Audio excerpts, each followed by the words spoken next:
Hey guys, hope you are doing well. Welcome to AgriSilvi.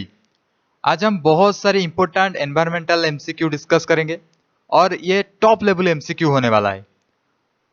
आप playback speed 1.25 और 1.5 कर दीजिए for better audio experience. So be attentive, be are not miss, let's start. देखिए पहले सवाल पे जरा गौर फरमाइए। यहाँ पे दिया गया है मेगा डाइवर्स कंट्री। जो मेगा बायोडाइवर्सिटी कंट्री है वो कैसे डिसाइड किया जाता है? देखिए, जो भी कंट्री में बहुत सारे बायोडाइवर्सिटी आपको मिलेगा, देखने को मिलेगा, उसी कंट्री को ऐसे गिन चुने कंट्री है हमारे वर्ल्ड पे। कुछ ऐसे कंट्री टोटल नंबर है 17। तो टोटल वर्ल्ड में 17 मेगा बायोडाइवर्सिटी कंट्री है जहाँ पे डिफरेंट डिफरेंट वेराइटीज का फ्लोरा एंड फौना मिलता है। इसीलिए उस सारे कंट्री को मेगा बायोडाइवर्सिटी कंट्री बोला जाता है। So out of this 7 countries, out of this 17 countries from the world, India is the one of the mega biodiversity country. So ये इंडिया के लिए बहुत अच्छी बात है। ओके, तो यहाँ पे पूछा गया है टोटल हाउ मेनी, टोटल 17। तो इंडिया ऑल्सो एक मेगा बायोडाइवर्सिटी कंट्री है। और एक चीज आप याद रख सकते हैं, जिस कंट्री में 3 से ज्यादा हॉटस्पॉट रहता है उसको भी हम मेगा बायोडाइवर्सिटी कंट्री बोल सकते हैं। सो इसीलिए इंडिया में तो 3 से ज्यादा हॉटस्पॉट अवेलेबल है, इसीलिए इंडिया को मेगा डाइवर्सिटी कंट्री बोलते हैं। अगर इंडिया का ज्योग्राफिकल एरिया देखा जाए फुल टोटल वर्ल्ड में, तो इट्स अराउंड 2%। इंडिया का ज्योग्राफिकल एरिया अराउंड 2%। बट अगर बायोडाइवर्सिटी देखा जाए, फ्लोरा एंड फौना के बायोडाइवर्सिटी में देखा जाए out of world, it is 8%। सो इसका मतलब ओनली 2% लैंड एरिया में हम 8% बायोडाइवर्सिटी दे रहे हैं। इसका मतलब India is great in case of mega biodiversity country. So आप इतना याद रखिए, वर्ल्ड में 17 मेगा बायोडाइवर्सिटी कंट्री है और आउट ऑफ 17 इंडिया एक है। Next question, which one of the following is an ex situ method of biodiversity conservation? देखिए यहाँ पे एक्सिटू पूछा गया, ये बहुत ही आसान सा सवाल है। एक्सिटू मेथड पूछा गया है। एक्सिटू मतलब आउटसाइड नेचुरल हैबिटेट। एक्स मतलब outside, situ means natural habitat, in situ मतलब इनसाइड नेचुरल हैबिटेट। तो देखिए, सीड स्टोरेज तो हम बाहर करते हैं, outside natural habitat. DNA bank भी बाहर ही है, नेचुरल हैबिटेट में नहीं है। टिश्यू कल्चर भी बाहर है। सो आंसर होगा ऑल ऑफ दी एबव। सो यहाँ पे याद रखने वाली बात है, इंस्टीट्यू कंजर्वेशन मेथड कौन है? इंस्टीट्यू वाला आप वो बोल सकते हैं नेशनल पार्क, बोल सकते हैं वाइल्ड लाइफ सैंक्चुअरी। ओके, पर जो जूलॉजिकल पार्क है वो होता है एक्स2 मेथड। ओके, इतना याद रखेंगे आप। देखिए, out of 17 mega diversity country में से इंडिया एक मेगा बायोडाइवर्सिटी कंट्री माना जाता है। इसीलिए कुछ इंपॉर्टेंट कैरेक्टरिस्टिक्स अबाउट इंडिया हमें जानना जरूरी है। जैसे कि बहुत सारे क्लाइमेटिक रीजन्स आपको मिलेगा इंडिया पे। 8 agro ecological regions and 18 ecological regions है इंडिया में। वो हम एग्रो फॉरेस्ट्री के वीडियो में डिस्कस कर चुके हैं। सो यहाँ पे देखिए, बहुत सारे क्लाइमेटिक रीजन्स की वजह से बायोडाइवर्सिटी इंडिया का बहुत ज़्यादा हाई है। प्लांट रिचनेस के मामले में इंडिया 10th रैंक पे है। ओके, प्लांट रिचनेस, प्लांट इविननेस, ये सारी चीज एनवायरमेंट में हम डिस्कस कर चुके हैं। सो 11th in number of endemic species. Okay, vertebrates endemic species में इंडिया 11th रैंक पर है। 6th in centre of diversity and origin of food crops. Okay, देख सकते हैं centre of diversity and origin of food crops में India 6th position में है। India is one of the 12 mega diversity nation. ये old data है, अभी ये 17 हो गया है। ओके, टोटल कंट्री में अभी 17, टोटल वर्ल्ड में अभी 17 मेगा बायोडाइवर्सिटी नेशंस अवेलेबल है। India is considered to be the origin of 5000 species of flowering and 320 species of food plant। देखिए, जैसे जैसे समय में धीरे धीरे स्लोली स्लोली बहुत सारे नया नया स्पेसीज, नया नया प्लांट्स, नया नया एनिमल्स डिस्कवर हो रहे हैं इंडिया में।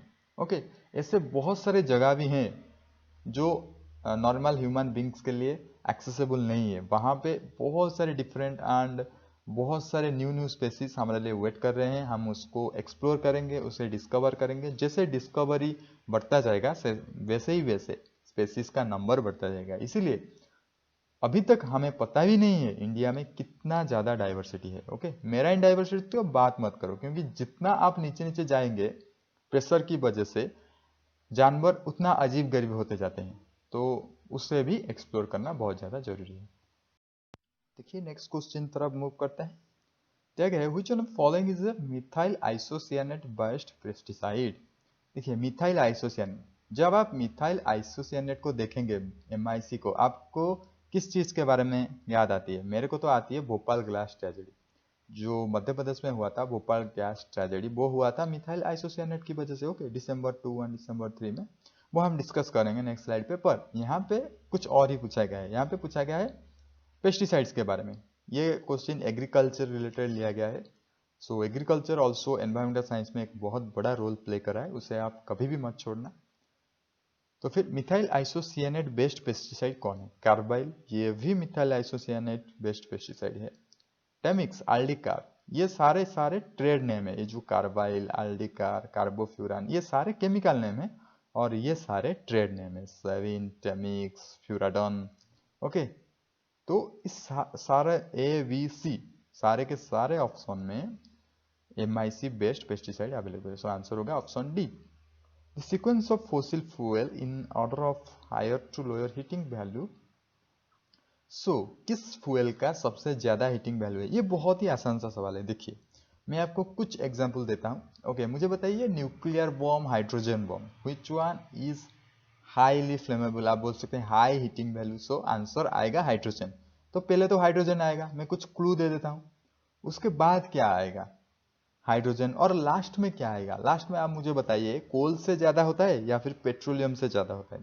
देखिए हाइड्रोजन पहले आएगा, इसका मतलब ये ऑप्शन तो आप काट सकते हैं, ये ऑप्शन को भी आप एलिमिनेट कर सकते हैं और इस दोनों के ऑप्शन बीच चुनिए। और इतना याद रखिए, natural gas also a high having high fuel value. So यहाँ पे आप ट्राई कीजिए। The answer is a next slide. So पहले हमारा हाइड्रोजन, देन हमारा होता है that one natural gas, then हमारा आएगा लास्ट को पेट्रोलियम आएगा। ओके, ये याद रखिए। और नेक्स्ट आएगा कोल। ओके, क्योंकि बहुत सारे कोल थर्मल पावर प्लांट अवेलेबल है और ये बहुत एनर्जी प्रोड्यूसिंग करता है।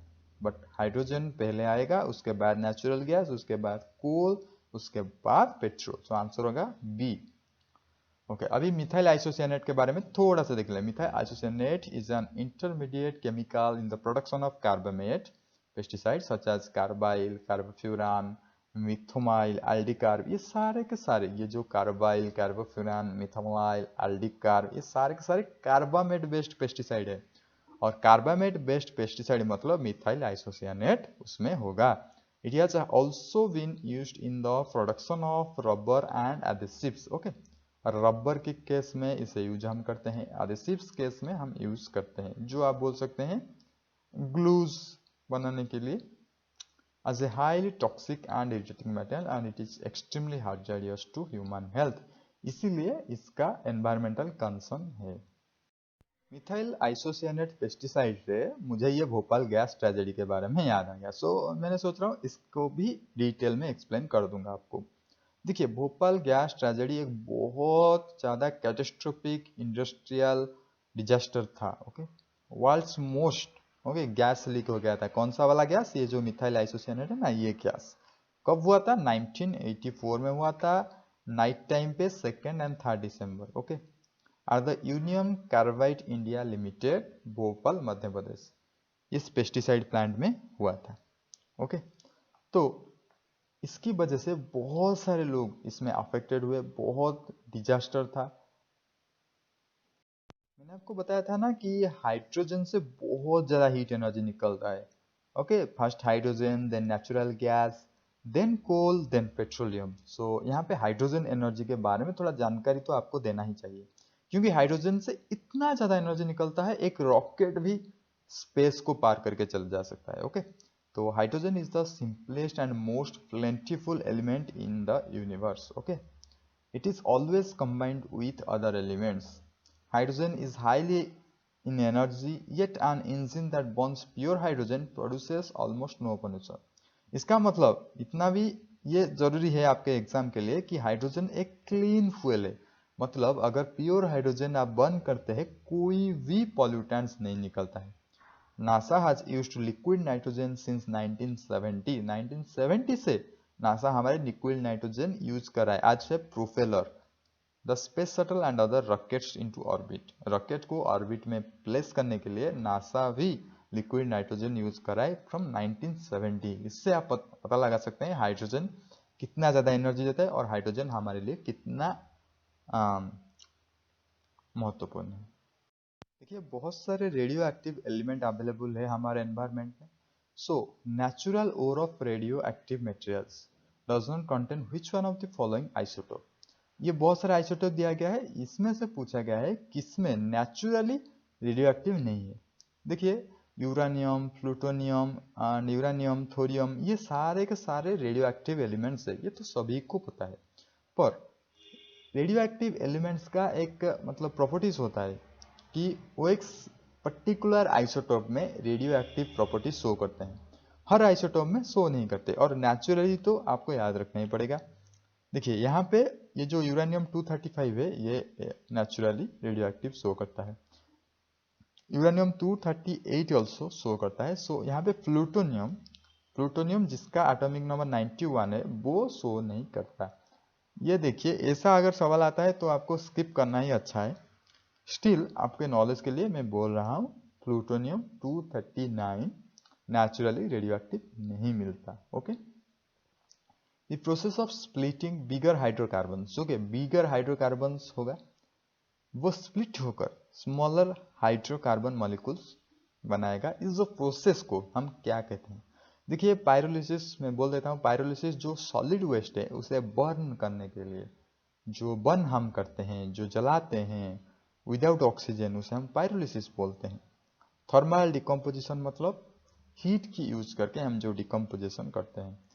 क्रैकिंग क्या है नेक्स्ट स्लाइड डिस्कस करेंगे। कंबशन तो आपको पता ही है, किसी को जलाना ऑक्सीजन के प्रेजेंस में उसे हम कंबशन बोलते हैं। तो इसका आंसर आपको पता चल गया होगा, क्रैकिंग ही होगा, क्योंकि बाकी के सारे हम डिस्कस कर लिए, क्रैकिंग एक ही बचा है, इसका मतलब यही होगा इसका आंसर। सो डिटेल में देखेंगे क्रैकिंग क्या है, क्यों होता है, हमारे एडवांटेज क्या है, हमारे बेनिफिट क्या है क्रैकिंग से। आप देख सकते हैं ये है हमारा पीरियोडिक टेबल। जो ये जो कलरफुल पोर्शन है ना यही होता है एक्चुअली रेडियो एक्टिव एलिमेंट। और ये मतलब ये डी ब्लॉक एलिमेंट में भी बहुत सारे रेडियो एक्टिव एलिमेंट अवेलेबल है। जो मैंने 91 एटॉमिक नंबर बोला था वो होता है फ्रक्टोलियम। Sorry that's also a radioactive element but that is फ्रक्टोलियम। और 94 में एक्चुअली होता है प्लूटोनियम। ओके याद रखेंगे 91 में फ्रक्टोलियम मतलब 91 Pa होता है उसका सिंबल, और 94 में जो होता है प्लूटोनियम उसका सिंबल है Pu, और दोनों के दोनों रेडियो एक्टिव प्रॉपर्टी शो करते हैं। सो यहाँ पे आप देख सकते हैं ये प्लूटोनियम का डिटेल एक्सप्लेनेशन यहाँ पे आपको मिलेगा। एटॉमिक नंबर क्या है, सिंबल क्या है, इलेक्ट्रॉनिक कॉन्फ़िगरेशन क्या है, नेम प्लूटोनियम, फिजिकल स्टेट और acid base properties of higher balance oxides. Atomic weight होता है 244, इसको याद रख लीजिए। और ये एक्टिनाइड एलिमेंट है, आपको पता ही होगा डी ब्लॉक एलिमेंट में दो सीरीज होता है, lanthanide and actinide. So plutonium actinide series के पार्ट है। सो क्रैकिंग क्या है? जैसे कि मैंने बोला आपको एक बड़ा वाला हाइड्रोकार्बन चेन टूटकर छोटा छोटा हाइड्रोकार्बन चेन होगा, वही होता है क्रैकिंग। वो तो हम पढ़े हैं ऑलरेडी। So why? क्योंकि आजकल हाइड्रोकार्बन का डिमांड बहुत ज़्यादा है, सप्लाई भी बहुत ज़्यादा है, इसीलिए क्रैकिंग अच्छा प्रोसेस ये है। थर्मल कंपोजिशन प्रोसेस से हो रहा है, पर ये जो प्रोसेस को बोलते हैं cracking, basic principle thermal decomposition, पर ये जो प्रोसेस है इसका नाम है क्रैकिंग। जो प्रोडक्ट्स देता है, अल्केन देता है सिंगल बॉन्ड वाला, अल्कीन देता है डबल बॉन्ड वाला। सो कंडीशन नीडेड, क्या कंडीशन चाहिए क्रैकिंग प्रोसेस के लिए? पहले तो हीट ज्यादा जरूरी है, 600 टू 700 डिग्री सेल्सियस का हीट जरूरी है। कैटलिस्ट चाहिए क्या? Mixture of silicon dioxide and aluminium dioxide. ये कुछ बेसिक चीजें है। ये चीज तो मैं बता चुका हूं कि क्रैकिंग क्या है। Cracking is used to break down big hydrocarbons into smaller one and make more useful, क्योंकि स्मॉलर हाइड्रोकार्बन्स का यूज बहुत ज्यादा है। ओके सो आंसर सी होगा। लॉन्ग हाइड्रोकार्बन्स अल्केन, क्रैकिंग की वजह से अल्कीन होता है, अल्केन होता है। ओके मतलब सिंगल बॉन्ड भी आपको मिलेगा, डबल बॉन्ड भी आपको मिलेगा। और ट्रिपल बॉन्ड को क्या बोलते हैं, YN, ओके, अल्काइन। ये चीजें बेसिक चीजें है। तो पूछा गया है which one of the following is a complex inorganic fertiliser. देखिए यहाँ पे पहले तो इनऑर्गेनिक फर्टिलाइजर पूछा गया है, उसके बाद कॉम्प्लेक्स पूछा गया है। ओके, कुछ बेसिक चीज। कॉम्प्लेक्स मतलब जिसमें बहुत सारे न्यूट्रिएंट अवेलेबल है, नाइट्रोजन वाला भी आपको मिलेगा, फास्फोरस वाला भी मिलेगा, पोटेशियम वाला भी आपको मिलेगा, कैल्शियम, मतलब मोर देन 2 आपको अगर मिलता है वो होता है कॉम्प्लेक्स फर्टिलाइजर। स्ट्रेट फर्टिलाइजर एक ही, मतलब जैसे कि यूरिया, यूरिया एक स्ट्रेट फर्टिलाइजर है क्योंकि ये नाइट्रोजन देता है। सुपर फॉस्फेट एक स्ट्रेट फर्टिलाइजर है जो कि सिंगल सुपर फॉस्फेट SSP, वो क्या देता है, फॉस्फोरस देता है। ओके, पोटास एक स्ट्रेट फर्टिलाइजर है क्योंकि वो पोटेशियम देता है। Okay, potash, muriate of potash, MOP भी हम इसको बोलते हैं। ओके, तो कॉम्प्लेक्स यहाँ पे पूछा गया है तो ये तीनों में से कोई भी नहीं होगा। और उससे और एक चीज देख सकते हैं, ऑर्गेनिक, इनऑर्गेनिक पूछा गया है, तो ये सारे के सारे तो इनऑर्गेनिक ही है, तो NPK होता है कॉम्प्लेक्स फर्टिलाइजर। उसके बाद ये देखिए, the sequence of is of decomposition of organic compounds. Okay, decomposition किससे बाद किया आएगा, डिकम्पोजिशन होके सॉइल में, ये पूछा गया सॉइल में, तो ये सॉइल साइंस चैप्टर से लिया गया है। सॉइल साइंस का डिटेल वीडियो अवेलेबल है हमारे प्लेलिस्ट में, आप चाहें तो देख सकते हैं, मैं डिस्क्रिप्शन बॉक्स में लिंक दे दूंगा। और you can use playback speed 1.25 और 1.5 for better audio experience. Okay, तो यू ट्राई टू आंसर। मैं आपको एक चीज बताऊं, जो लिग्निन है ना वो डिकम्पोजिशन होने में बहुत टाइम लगाता है, बहुत ही ज्यादा हार्ड मास है। ओके, सो यहीं से आप गेस कर सकते हैं, मैं आपको नेक्स्ट स्लाइड में बताऊंगा कि स्टार्च, प्रोटीन, हेमिसेलुलोज क्या पहले आएगा, क्या पहले डिकम्पोज होगा और क्या बाद में डिकम्पोज होगा। जैसे कि मैंने बोला आपको, लिग्निन सबसे ज्यादा हार्ड है डिकम्पोज होने में, इसीलिए लिग्निन सबसे लास्ट में रहेगा।